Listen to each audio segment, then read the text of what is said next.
in Vedic tradition, because we have 4 festivals together. At least we are celebrating 4 festivals this evening. One is about this hill, just called Govardhan Hill. Another is about Diwali. So Lord Ram, when he returned back from his conquer on Lanka, his conquer of evil, he came back and he was congratulated by all Ayodhya-vasis, and that's called Diwali. They offered lamb to Lord. And the third is Damodar festival. That today actually it happened. Yashodama, she bound Krishna with rope. And so all these festivals are happening today, and that is why it's so important. It's a very auspicious day to actually all of you to come here, and also for me to speak. Thank you, Prabhu. So, what is all this about? All these festivals. Why do we make these festivals in Vedic tradition? And what's the point of all these things? So, the point of all these things is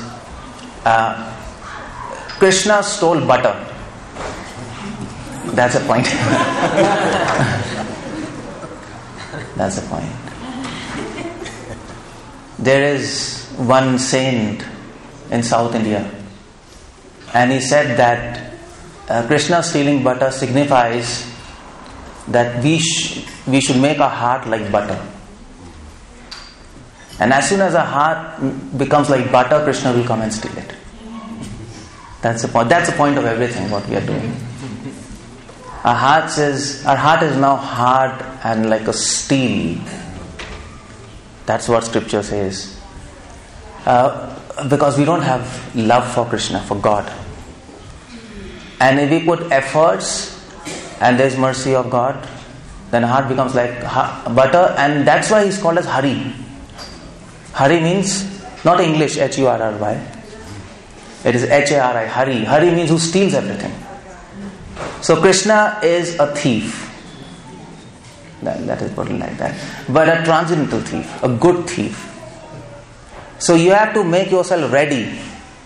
Just like gopis in Vrindavan, they were making butter and they were putting, just like they were hanging like this, they used to hang like that up. That butter, they put in pot and they'll hang it on the top. Why? Because they knew Krishna will come and steal it. And they were preventing Krishna to come and steal it. But at the same time, they were giving a challenge to Krishna. Okay, come and steal our heart. That was a challenge. And Krishna nevertheless stole it. He used to come and climb and then steal them. So that is the whole point, is love. That's the point. Love between God and His devotees. And in fact, what is the definition of love? That's the point. What is definition of love? Many traditions talk about love, but they can't define love. And that is very unique of Bhagavad Gita and Krishna and especially Chaitanya Mahaprabhu's, our tradition. We have a definition of love. So how do you define love? So there are 3 characteristics of love. And all these 3 symptoms of love are exhibited in these 3 pastimes: Govardhan, Damodar Leela and Ram Leela. And Prabhupada in Nectar of Devotion, he defines love as, or in Sanskrit if you go, it is 1.4.1. Love is defined as Chitta Hirdi Marsneya Mamta Atishayankitaha Bhavaiva Sandranatma Prema Nikadyate is Sanskrit. So there are 3 symptoms of love. The first symptom of love is your heart will melt. So have you experienced melting of heart? Now like your heart might be melting, no? Hearing Hare Krishna. But what that means, melting of heart. Now Prabhupada explains there. Melting of heart means 3 things. How do you know my heart is melting? When I'm in contact with divinity, when I'm in contact with Krishna, your heart will start melting. And there's 3 symptoms. There will be desire to serve Him, the first symptom. When your heart melts, your heart will flow towards Krishna just like Ganges flow towards ocean. You cannot stop Ganges meeting ocean. You can divert her path, will change your path, and unless Ganges does not meet ocean, she will not stop. Similarly, devotee's heart, unless devotee doesn't have a 100% desire to serve Krishna, it will keep on advancing, keep on becoming pure, and that longing to serve Him will come. That's the first thing. And when you desire to serve Him, there's another symptom of melting of heart. Then you will desire to meet Him, is it? When you desire to serve Him, then you want to meet Him face to face. That's why you all come to temple, no? To meet Him and to greet Him. And when you have desire to meet Him, then the third symptom comes. You have desire to make relationship with Him. That's what happens in this material world, no? You have desire to talk to a girl, or girl desires to talk to boy, and then they keep on talking on Facebook or WhatsApp, whatever. And then one day they'll say, so let's meet in City Park, maybe. Let's meet. So they have a meeting. And then after some time when they keep on meeting, then they say, okay, let's marry. We like each other. The same thing with Krishna, with God. Service, meeting and relationship.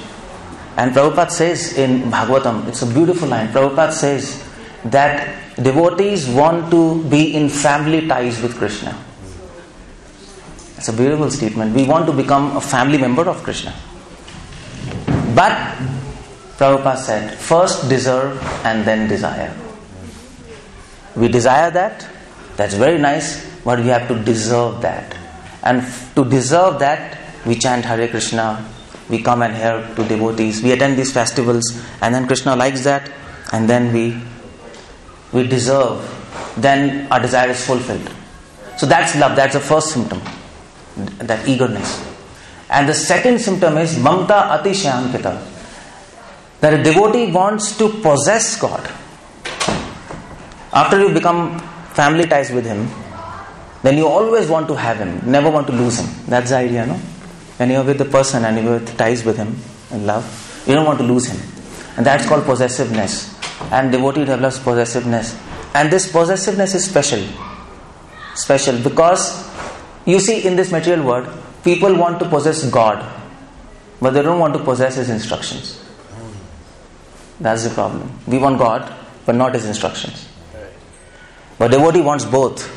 His God and instructions. Why? Because he wants to possess God and he wants to be possessed by Him.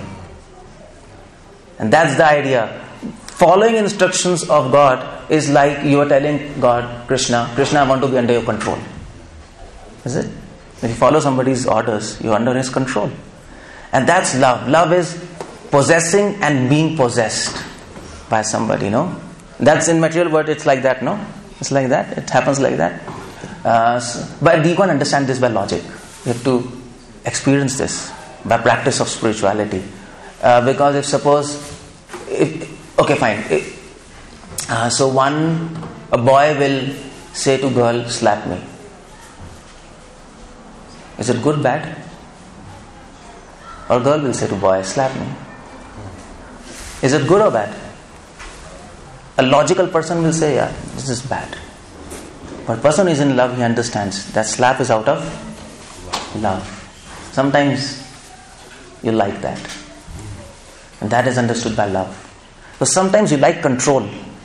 You like to be controlled. And that's God. Krishna likes to be under control. He controls everybody. But he doesn't really like that controlling. His nature is not like that. That's not God. That's not the picture of God, what we think, controller. He does that to maintain law and order.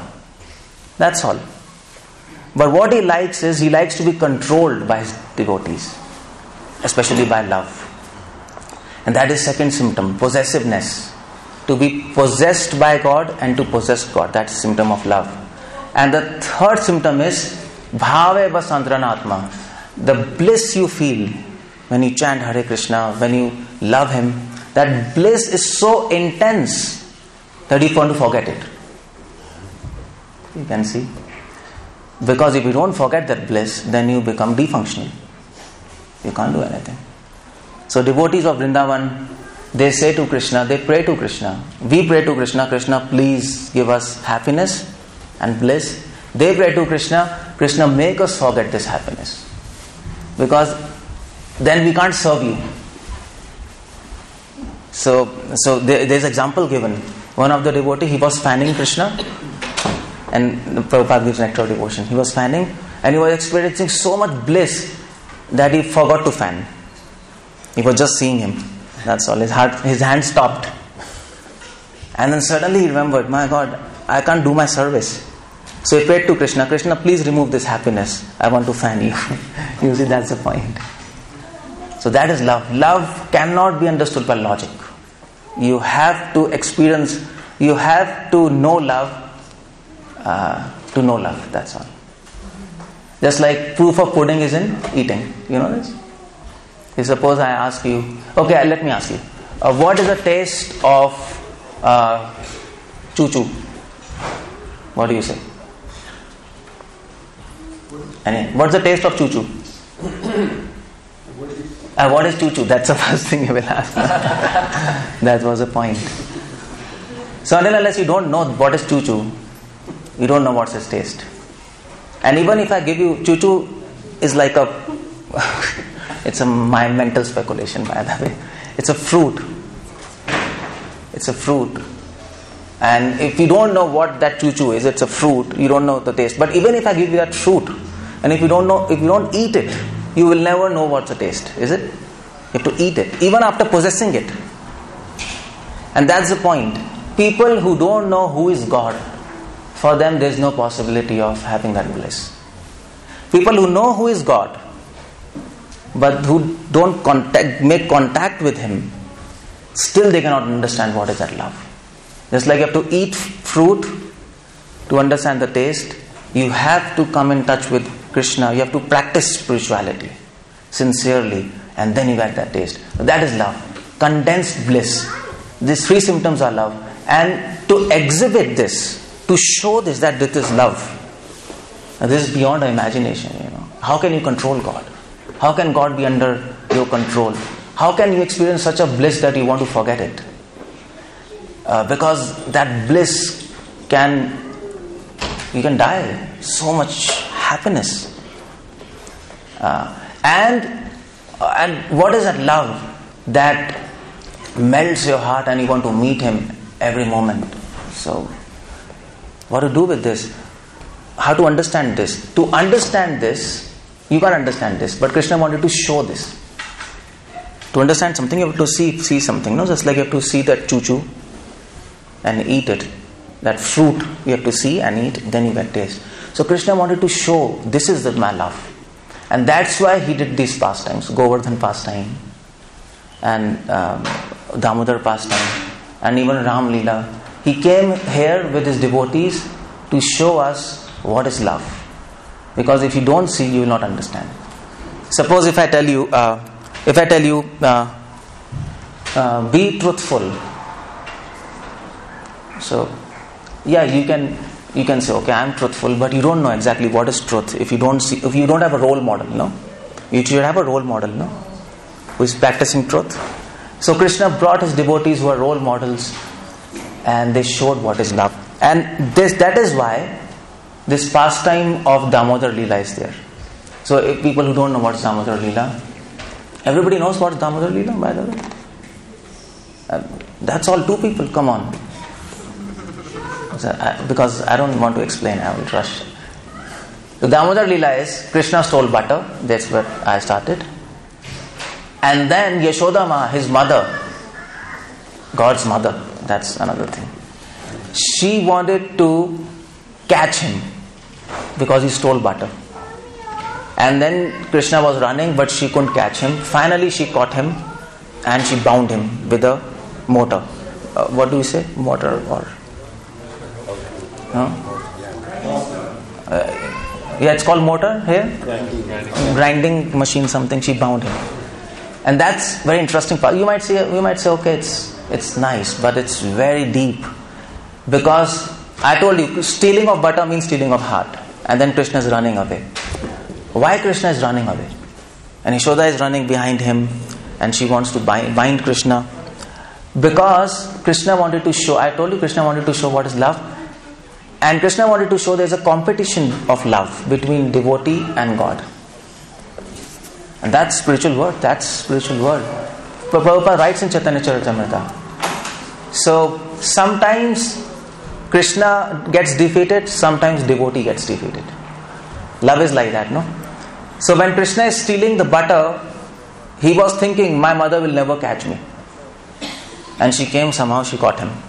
And she defeated him. And then Krishna was thinking, okay, fine, now I've defeated, now I'll defeat my mother. And he started running. And Yashoda could not catch him. And then finally, he was bound. Yashoda caught him. So Krishna was again defeated. But then finally, Yashoda could understand. Yashoda then finally released Krishna, and again Yashoda got, win. So okay, let me ask you a question. Sometimes a devotee gets defeated, sometimes a God gets defeated. Who wins the game? Who wins the game of this love? No? Sometimes the lover scolds the beloved, sometimes the beloved scolds the lover. Or sometimes beloved gives a gift to lover, and the lover then gives more gift to the beloved, and then he thinks, no, I should do more. So there's a competition. And who wins in that competition? In love between devotees and God. Any idea? Both? Okay. So any other idea? Who wins the game?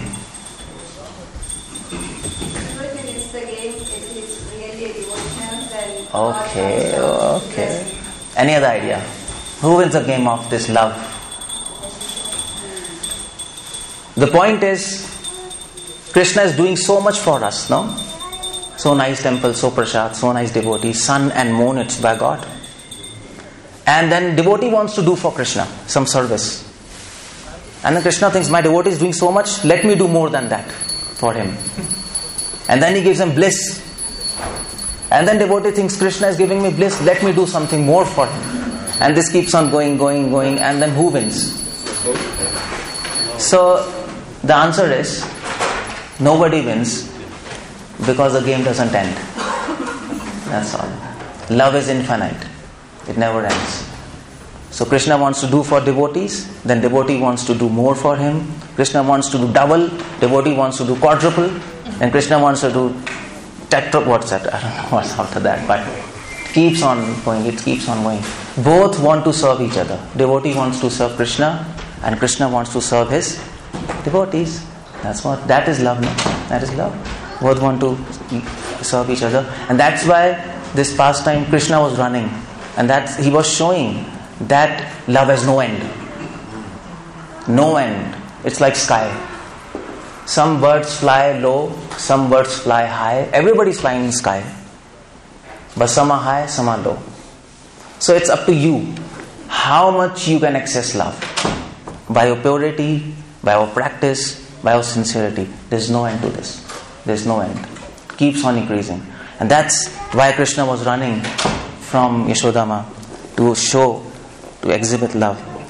And finally Yashoda, she bound him with a rope. And Krishna was showing one aspect of love. Another aspect. And this is 10th canto. Krishna was showing, there's a verse by Sukadeva Goswami, he says, Evam sandarshitam yogam hari bhrityavashyata. Krishna was showing how I can be bound by love. God, devotee and love. What is supreme? What's the answer? God, devotee or love? What is higher? Or all are equal? No, Krishna wanted to show love is supreme. Love can even make Krishna under control. That's God, no? So Prabhupada said that many people want to become God in this age, like you meditate and in this age you can become God. But our philosophy is you can control God. What's better? You want to become God or you control Him? If you become God, somebody else will control you. So it's better to become. That's love. Have you heard of this? You have not heard. God is controller. omniscient, omnipotent. But this is another aspect which helps you to understand what is love can control God. And that is why sometimes it is said that love is more powerful than Krishna. More powerful. And love is God. Not God is God. That's also said. Love is a king of spiritual world. That's said in scriptures. So that Krishna becomes bound to show this, that love can bind. And when Krishna becomes bound by love, then he wants to do anything for his devotee. No, if you're bound by love with somebody, you can do anything. Just like Prabhupada says, small child, because the father and mother are bound by a small child, a child can do anything with their parents. No, child will say, "Come on, become a horse," and parents will become. No matter how much great they are. And then child will sit on their back and then hit them. "Come on, go there." And they will do that. So that's one aspect of love. That Krishna is ready to do anything for his devotees. And Prabhupada makes a very interesting statement in Bhagavatam. Krishna acts like poverty-stricken. You see, Krishna is controller. This shloka says, Swabhashena api Krishna. But he has everything, but still he goes and steals the butter.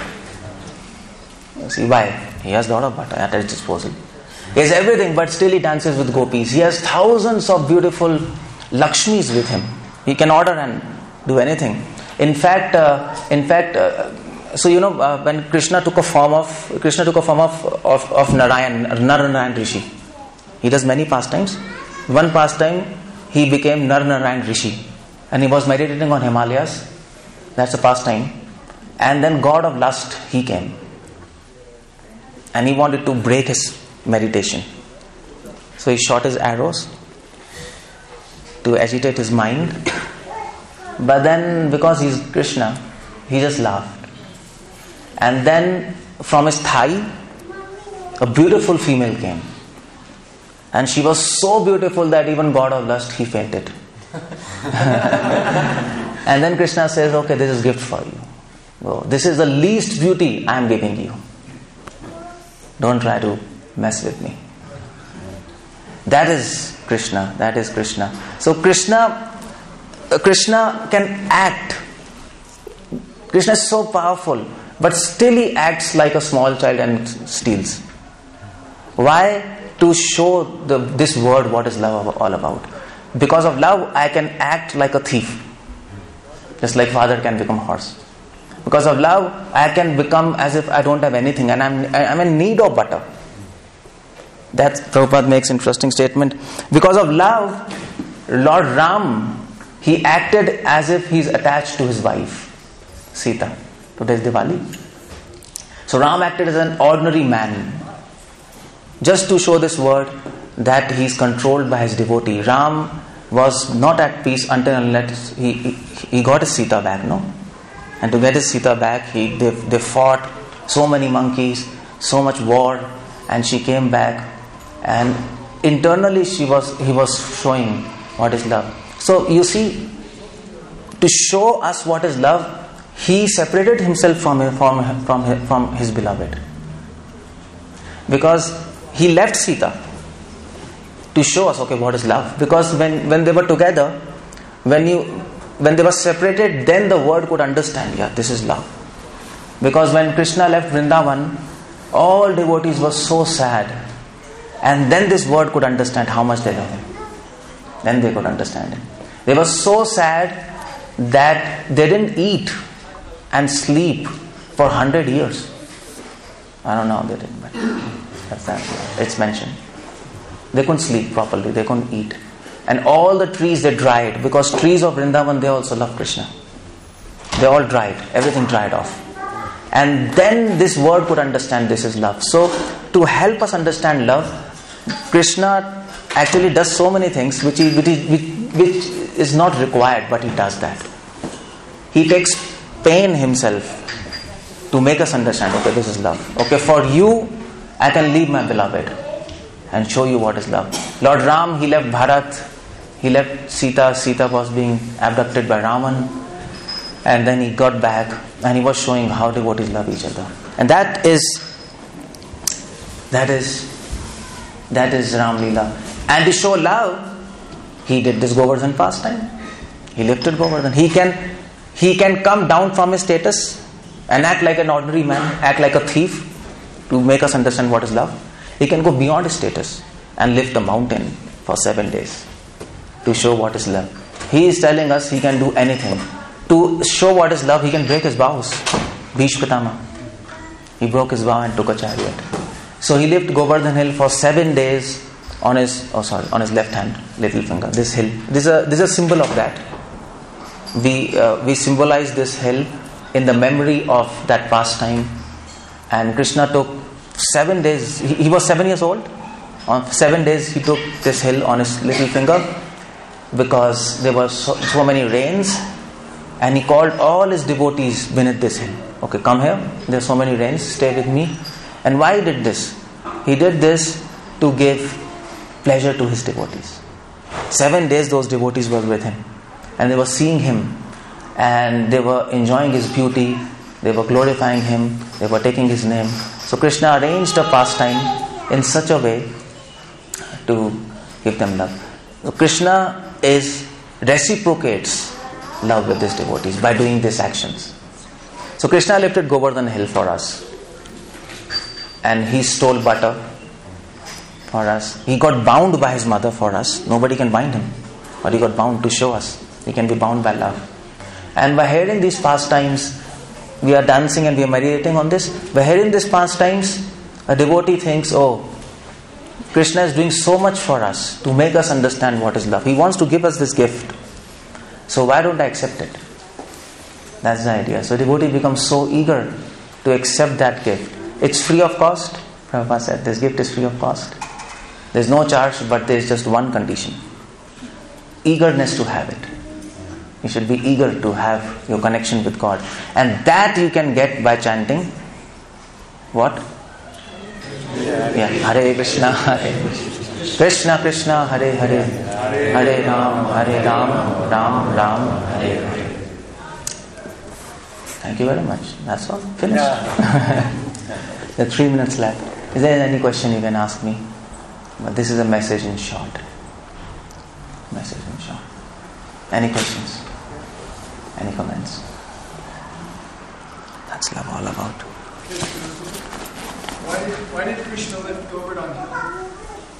Oh yeah, why did he lift Govardhan hill? So, at least, this is a good question. You should all know. At least externally Krishna was very angry at Indra. Indra is god of rain. And Indra got puffed up. He got pride. And Krishna can tolerate everything except pride. And Indra was thinking, I am God. I can control everything. So Krishna thought 2 things. I can kill him. And Krishna doesn't need to do anything to kill him. Krishna can just think you die and he'll die. That's God, no? He wills. Krishna told, but if I kill him, problem doesn't get solved. I can kill his body, but I cannot kill his pride. So let me kill his pride. That is a more favor for him. And for that, Vrindavan Vasis, they were actually doing sacrifice for Indra to get rains. That was a tradition in India. So Krishna told, stop it. Stop doing sacrifice for Indra. He is of no value. Do worship of Govardhan. This is better. And they were somehow convinced. And they started worshipping Govardhan. He said, see, Govardhan gives you grass to eat, water, and your cows go grazes. So better worship this. Why are you worshipping something which you can't see? This Govardhan you can see, and you're getting everything, fruits, trees, so worship. So somehow they were convinced. And they left that worship of Indra. And Indra became very angry. And he thought, I'll kill everyone. And he said, what is this Krishna nonsense boy? How can he stop my worship? Indra couldn't recognize that he's God. And he started raining. He sent clouds which can destroy entire universe to destroy that small Vrindavan. And he started raining, and then Krishna said to his devotees, no problem. Krishna had already planned. He's very intelligent, no? He planned in future. He went to Govardhan, lifted it, and he told, come back. It rained for 7 days, And Indra got frustrated. He understood this is not an ordinary boy. He came, asked for forgiveness, and Krishna says, no problem. If your pride is over, everything is done. I did pastime as a favor to you. And he also did pastime as a favor to his devotees. Because for 7 days, all devotees were with him. Continuous. Day and night. And they could relish his form, his names, his pastimes. He gave his association to his devotees by this pastime. That's what he did. That's okay, I would have discussed that. But before that conch shell comes there, I have to announce something.